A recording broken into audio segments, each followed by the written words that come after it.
Mga Kasar Nation, mga kabombo, para sa ating balitang lokal at traffic advisory sa Cotabato City, road closure at rerouting sa June 12 para sa Araw ng Cotabato at Independence Day.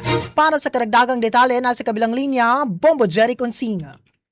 Magpapatupad ng pansamantalang road closure at traffic rerouting sa Cotabato City June 12, 2026 mula alas 2 ng hapon hanggang alas 8 ng gabi kaugnay sa ika-67 na araw ng Cotabato Opening Program at pagdiriwang ng Philippine Independence Day.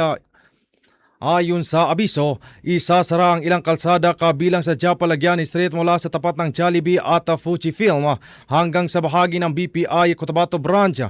Sarado rin ang Sinsuat Avenue mula Red Ribbon Bake Shop hanggang sa paligid ng Development Bank of the Philippines. Gayon din ang Alejandro Doroteo Street mula sa Cotabato Puericultura Center and General Hospital Foundation hanggang sa gate ng Cotabato City Central Pilot School. Para naman sa mga rerouting, ang mga sasakyan mula sa Don Rufino Alonzo Street ay dadaan sa Japalagiani Street patungong Josilim Street.